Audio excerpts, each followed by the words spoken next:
ඉපදුණු දිනයට අනුව ඔයාට වැළඳිය හැකි, ඒ කියන්නේ වැළඳීමේ අවදානමක් ඇති රෝගාබාධ ගැන අපි අද කතා කරමු. අයිබෝවන්, මම ප්‍රවීණ ජ්‍යොතිර්වේදිනී හා අංක විද්‍යාවේදිනී ලක්ෂි පුෂ්පලතා පෙරේරා. හොඳයි, අපි අද කතා කරමු ඉපදුණු දිනයට අනුව තම තමන්ට වැළඳීමේ අවදානමක් ඇති රෝගාබාධ මොනවද කියලා. අපි හිතමු එක ඉපදිච්ච කෙනා 1/10 19 20 කියලා අපි දැන් නිතර කතා කරනවානේ. එතකොට ඒ අයට හෘදයාබාධ, මොකද ඒ අය ඉක්මන් කේන්තිකාරයෝනේ, ඉක්මනින් කේන්ති යනවා, රවි ග්‍රහය නියෝජනය කරන්නේ. ඒ වගේ බොහොම ක්ෂණික කෝප ඇති වෙන අයනේ. ඒ අයට හෘදයාබාධ වලට වැළඳීමේ හෘදේ රිද්මය නිකන් හරි ගැටලු සහගත, හද ගැස්ම ගැටලු සහගතයි, ඉක්මන් කෝපය, දෙයක් ඉක්මනින් බලාපොරොත්තු වෙන ගතිය එයාලගේ තියෙනවනේ. ඒවා නැති වෙනකොට එයාලගේ මනසින් වැටෙනවා. එතනදී ඒගොල්ලන්ට ඒවා තත්වයන් නිසා අසනීප ඇති වෙන්න පටන් ගන්නවා. ඒ අයට ඒ සම්බන්ධව බොහොම පරීක්ෂාකාරී විය යුතුයි කියන එක තියෙන. හැමෝන්ටම හෘදයාබාධ හැදෙනවා කියන එක නෙවෙයි එතන කියන්නේ. ඒ අවදානම තියෙන ඇස්වල ආබාධ. මොකද මනස ක්‍රියාකාරීත්වය නිසා ඇස්වල ස්නායු ආබාධයේ හැකියාව බොහෝ දුරට තියෙනවා.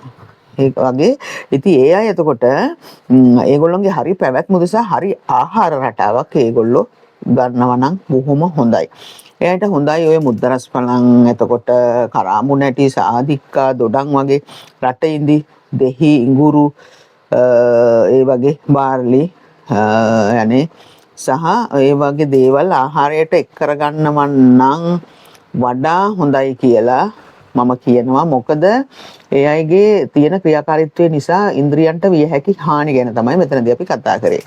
මේ අය බොහොම පරිස්සම් වෙන්න ඕනේ. අසනීප වැළඳෙන්න පුළුවන් මේ අයට වයස 19, 28, 37, 55 යන වසරවලදී මේ අයගේ ටර්නින් පොයින්ට්, රෝග වැළඳීමේ හැකියාව බොහෝ ඇති දෙයක් පෙන්눔 කරන කාලවකවානු විය හැකි.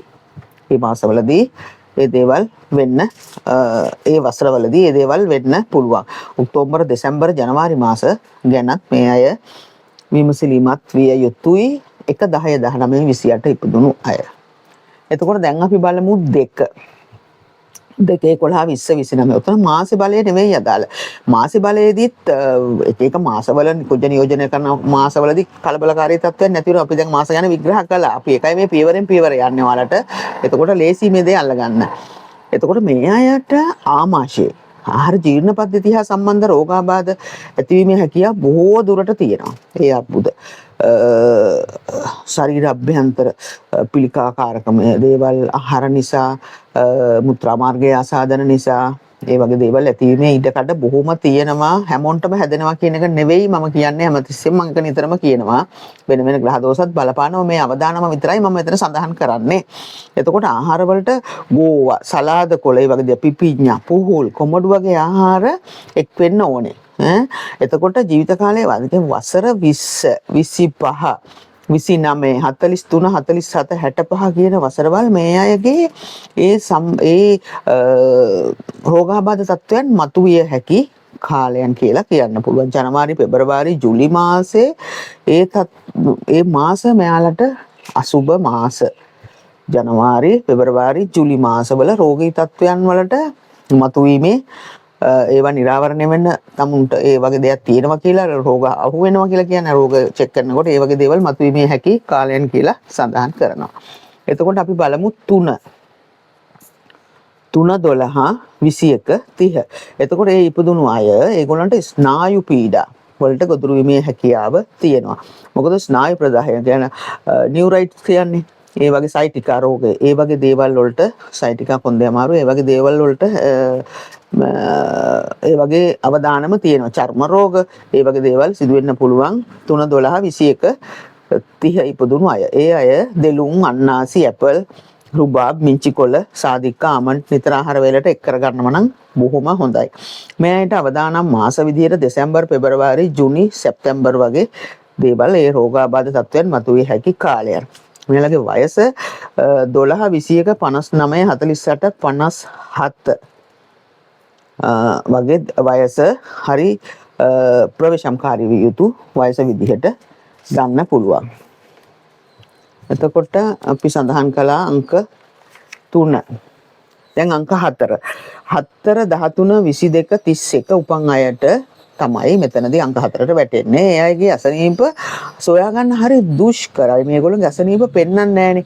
මානසික අවපීඩනය, මානසික රෝග, රක්තහීනතාවය. ඒ කියන්නේ වරින් වර ගොදුරු වීමේ හැකියාව තියෙනවා. හිසෙහි වරින් වර ඇතිවන වේදනාකාරී තත්ත්වයන්, මුත්‍රා, වකුගඩු සම්බන්ධ වේදනා මේ අයට ඇති වෙන්න පුළුවන්. 4 13 22 31 ඉපදුණු අයට තිරිඟු සහිත ආහාර, නිවිති කොළ, මිංචි කොළ ආහාරයට එක් කරගන්න අවශ්‍යයි. එතකොට මේගොල්ලෝ විදුලිය හිසට ඇල්ලීම, මෝහණය වගේ ප්‍රතිකාර වලින් මේගොල්ලන්ගේ ප්‍රතිකාරකම් වලින් මේගොල්ලන්ගේ මානසික දුෂ්කරතා වලට හොඳ ප්‍රයෝජන ගන්න පුළුවන් කියන එක කියන්න පුළුවන්. මොකද මේගොල්ලන්ගේ මනස හරි වේගවත් ක්‍රියාකාරීත්වයකින් යුතු මනසක් නෙමෙයාලට තියෙන්නේ. එතනදී ඒගොල්ලෝ මානසික ආතතිය තුලින් ඒගොල්ලන්ගේ සංවිච්ච දේවල් මෝහණය තුලින් ඉදිරියට ගන්න පුළුවන් කියන එක සඳහන් කරනවා. එතකොට ජනවාරි, පෙබරවාරි, ජූලි, අගෝස්තු මාස සහ සැප්තැම්බර් මාස මේගොල්ලන්ගේ ඒ මාසවල මේගොල්ලෝ ප්‍රවේශම් වී යුතුයි. මේගොල්ලන්ට අනතුරු වීමේ හැකියා කාලය. එතකොට 3 22 35 40 49 58 කියන්නේ මේගොල්ලෝ කල්පනාකාරී විය යුතු මාස විදිහට තමයි ගන්න පුළුවන්. එතකොට අපි බලමු 5. උපන් දිනේ 5 14 23 අය වැටෙන්නේ පහේ ගණයට. මේ අයට ස්නායු පද්ධතිය උමනාට වඩා මහන්සි කරනවානේ. මේගොල්ලෝ ගොඩක් ගැන මනස මුල් කරගෙන කටයුතු කරන අයනේ 5 අය. ඒතර මානසික පීඩනය තුලනේ මේගොල්ලෝ කොහොමත් ඉන්නේ. හරි ස්ට්‍රෙස් එකේ තමයි මේගොල්ලෝ නිතරම ඉන්නේ. ඒ නිසා මේගොල්ලෝ නිින්ද යන්නේ නැහැ. මුහුණේ මස් නටනවා නිකන් අර කේන්ති ගියාම අර ඒගොල්ලොන්ට කන්ට්‍රෝල් කරගන්න බෑ. ඇඟිල්ල වල අත් වේවුලන ඒ ගතිය, ඒ අංශභාග තත්වයන්, අසනීප තත්වයන් ඒගොල්ලන්ට මේ හැකියාව බොහෝ දුරට තියෙනවා. එනවම කියලා නෙවෙයි මෙතනදී හැමතිස්සෙම කියන්නේ මනසින් වැටෙන්න එපා. ඊමේ හැකියාව තියෙනවා. ඒතර නිින්ද, නිදහස, මානසික සුවය අවශ්‍යමයි මේගොල්ලන්ට. එතකොට ආහාර වලට මේගොල්ලන්ට සිනු ඇට වර්ග, ධාන්‍ය වර්ග හරිය වැදගත්. එතකොට කැරට් එහෙම එළවලු හැම පුළුවන් හැම වෙලාවකම ආහාරයට ගන්නවා නම් ගොඩාක් හොඳයි. එතකොට අසනීප තත්වයන් මතුවේ හැකි කාලයන් විදිහට අපිට ජූනි, සැප්තැම්බර්, දෙසැම්බර් මාස ගන්න පුළුවන් 5න් ඉපදිච්ච අයට. එතකොට වයස 14 23 41 50 මේ අයගේ අසනීප තත්වයන් හෙළිදරව් වීම විය හැකි කාලයන් කියලා සඳහන් කරන්න පුළුවන්. එතකොට අපි ගමු අංක 6. 6 15 24 ඉපදුණු අයනේ. මේ අය උගුර කනනාසය ENT චෙක් කරගත යුතුයි. එතකොට උගුර කනනාසය පෙනහළු වල උඩ කොටස ඒකට අයිති වෙනවා. එතකොට මේගොල්ලෝ මේ ඔරොත්තු දෙන සිරුරක් මේ අයට පිහිටනවා. පිහිටියාට එලි මහන හොඳ වාතාශ්‍රය මේගොල්ලන්ට අවශ්‍යමයි. එතකොට මේ ඒක තියෙනවා නම් මේගොල්ලන්ට AC වල ඉන්න ඒ වගේ දේවල් වලින් සාමාන්‍යයෙන් ප්‍රශ්න ඇතිවීමේ හැකියාව තියෙනවා. එතන හොඳ වාතාශ්‍රය ලැබෙන තැන් තියෙනවා නම් වඩාම හොඳයි. එතකොට ස්ත්‍රීන් මේ පිළිබඳ ස්ත්‍රීන්ට පියුරු වල අසාධිතත්වයන් ඒ වගේ දේවල් ඇතිවීමේ ඉඩකඩ බොහොම වැඩි. පියුරු පිළිකා වැනි තත්ත්වයන් ඇතිවීමේ ඉඩකඩ බොහොම වැඩි කියන එක පෙන්වුම් කරනවා 6 15 24 ඉපදුණු අය. එතෙන් ජීවිතයේ පසු කාලයේ මේගොල්ලෝ හෘද අසනීප, රුධිර සංසරණ රෝග ඇතිවීමේ හැකියාව තියෙනවා. ඒතර මේගොල්ලොන්ට අමු ඇට වර්ග, අමුයි ඇට වර්ග, නිවිති, මෙලන්, දෙහි, ඇපල් වැනි ආහාර කැම වේලට ලබාගත යුතුයි.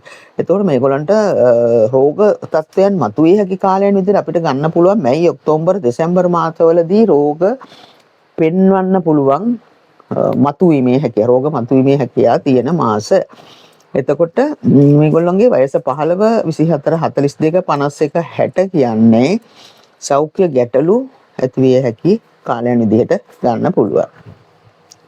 එතකොට 7 අංක 7 7 16 25 ඉපදුණු අයනේ 7ට වැටෙන්නේ. එතකොට මේගොල්ලෝ හිත පිළිබඳව බොහොම මේවයි හිත මුල් කරගෙන යන අයනේ.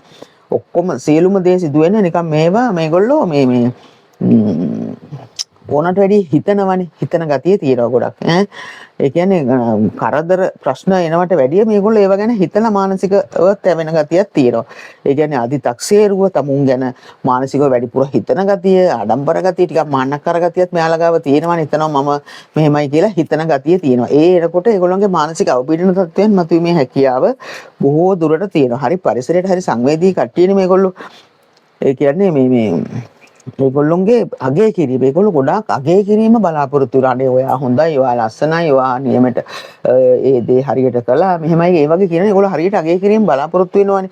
එතකොට ඒවට ඒගොල්ලෝ අගය කිරීම බලාපොරොත්තු වෙනවා. එතකොට එයාට දැනුනොත් මෙයා අගය කරේ බොරුවටද මෙයාගේ මේවා කියලා මෙයා මානසිකව සෑහෙන්න වැටෙන තත්ත්වයක් තියෙනවා. මොකද මනස මුල් කරගෙන කටයුතු කරන අය තමයි උතනදී අපි සඳහන් කරන්නේ 7 16 25 කියන අය.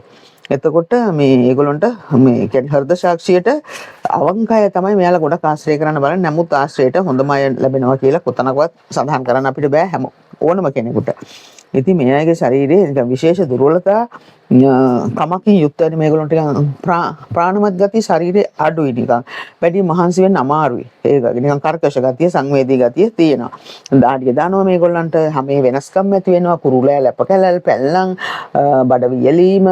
එතකොට මේගොල්ලන්ට අර්ශස් රෝග, ඒ වගේ දේවල් ඇතිවීමේ හැකියාව, කුරුලෑ, දද කැසීම, මේ වගේ දේවල් හැමේ රෝග අනිවාර්යෙන් මතුවෙනවාමයි. මුත්‍රා රෝගාබාධ ඒ දේවල් ඇතිවීමේ හැකියාව බොහෝ දුරට බලපානවා මේ 7 16 25 ඉපදුණු අය. එතකොට මේගොල්ලොන්ට හොඳයි ගෝවා, පිපිඤ්ඤා, හතු, ඇපල්, මිදී යන පළතුරු ඒවා යුෂ හරි ප්‍රතිඵලදායකයි.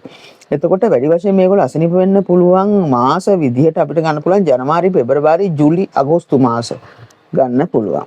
සෞඛ්‍ය ගැටලු අවුරුදු 7 16 25 43 52 60 යන කාලවලදී මතුවීමේ හැකියාව තියෙනවා.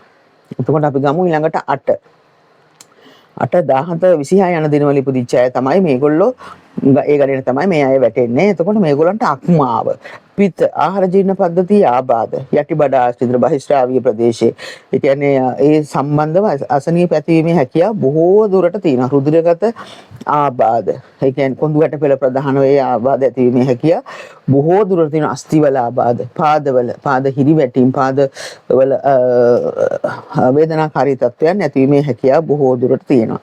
එතකොට මෙයාලා කන්න හොඳයි වැඩිපුර ආහාරයට සැල් දිරි මිංචි කැරට් වැනි ආහාර නිතරම ආහාරයට ගන්නවා නම් බොහොම හොඳයි. ඒ අය හැකිතාක් සත්ව ආහාර අඩුවෙන් භාවිතා කරන්න ඕන. එතකොට දෙසැම්බර් ජනවාරි පෙබරවාරි ජූලි මාස මේ අයට විශේෂයෙන් මේ අය ප්‍රවේශංකාරී විය යුතුයි. මේ අයගේ මේ රෝගාබාධ තත්ත්වයන් මතුවේ හැකි කාලයන්. එතකොට 17 26 35 40 53 62 වයස මේ අයට හානිකර වසරවල් වෙනවා. එතකොට බලමු අපි 9 18 27 දිනවල උපන් අයට උණ රෝග වලින් මේගොල්ලෝ කුඩා කාලේ ඉඳලම ප්‍රවේශම් වී යුතුයි. සරම්ප පැපොළ වැනි ඒ වගේ රෝග වැළඳීමේ හැකියාව බොහෝ දුරට ඉඩ වැඩි අය හදිසි රෝගාබාධ තත්ත්වයන්. එතකොට අංක 9 පුද්ගලයන් සුදු ලුණු, රතු ලුණු, ලීස්, රුබක්, කොළ, ඉඟුරු, ගම්බිරිස් වැනි දේවල් ආහාරයට ගන්නවා නම් වඩාත් සුබයි කියලා තමයි කියන්නේ. එතකොට අප්‍රේල්, මැයි, ඔක්තෝබර්, නොවැම්බර් මාස මේ අයගේ අසනීප තත්ත්වයන් මතුවීමේ හැකි කාලයන් විදියට සඳහන් කරන්න පුළුවන්. මේ අයට 9 18 27 36 45 63 කියන්නේ ජීවිතේ හැරවුම් ලක්ෂ්‍ය ටර්නින් පොයින්ට් එකක්. යම් කිසි රෝගාබාධ තත්ත්වයන් මතුවිය හැකි කාලයන් කියලා තමයි කියන්න පුළුවන්. ඔය දේවල් අපි 100% නෙමෙයි හැමදේම අපි නිතරම කියනවා හැම දෙයක් ගැනම ඕනට වැඩිය හිතන්න එපා. මතුවීමේ හැකි රෝග අවදානම තියෙන ඒවා තමයි මේ අපි සඳහන් කළේ. ඔය යම් කිසි ග්‍රහ බලපෑම් අනුව උපන් මාස අනුව වෙනස් වීමේ හැකියාව බොහෝ දුරට තියෙනවා.